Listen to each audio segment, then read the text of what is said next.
ថ្ង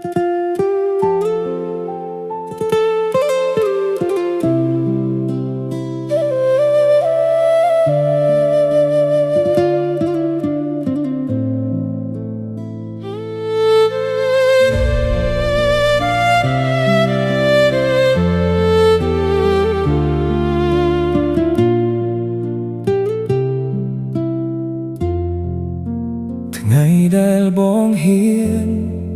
ប្រាប់អស់ពីចិត្តគឺជាថ្ងៃដែលអូនឈរក្បែរគេស្នាមញញឹមអូននៅតែស្រស់ស្អាត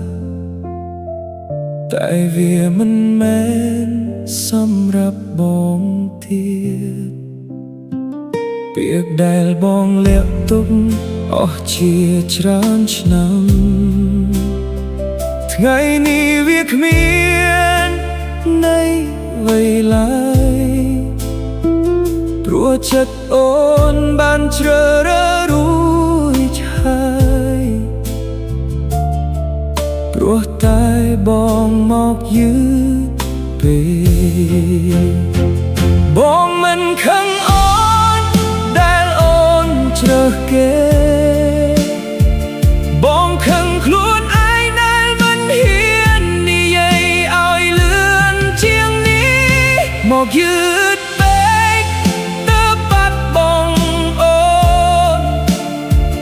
មកយឺតពេកទើបនៅសល់តែការសោកស្ដាយវាថាស្រឡាញ់ដែលទុកក្នុងចិត្តក៏ត្រូវបាត់បង់មកយឺតពេកមិនមែនអូនខុសទេ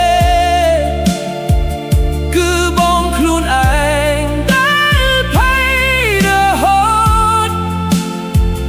ពេលហ៊ានសារភាពគ្រប់យ៉ាងបានផ្លាស់ប្ដូរនៅសល់តែបេះដូងដែលឈឺ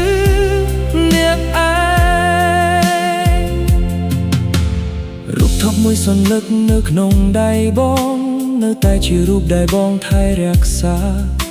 ចំណែកជីវិតអូនកំពុងទៅមុខមាននោះសំណាក់ដើរក្បែរចំនួនបងរៀនញញឹមទៀងចិត្តកំពុងយំជូនពរអូនពីចង្ងាយស្ងៀមបើការស្រឡាញ់គឺជាការជូនពរបងសុខចិត្តឲ្យអូនសប្បាយ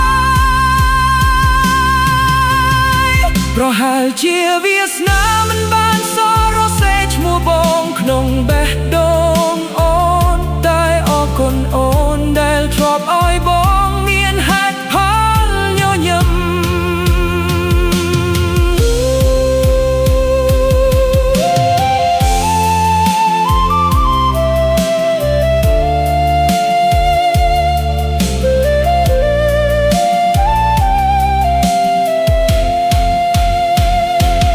យឺតពេកទើបអូនคล้ายជាអតីត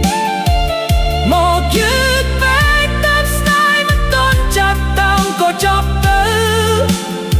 បងមិនសូមឲ្យអូនត្រឡប់មកវិញ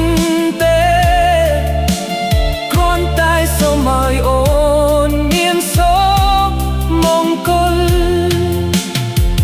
បើមានថ្ងៃណា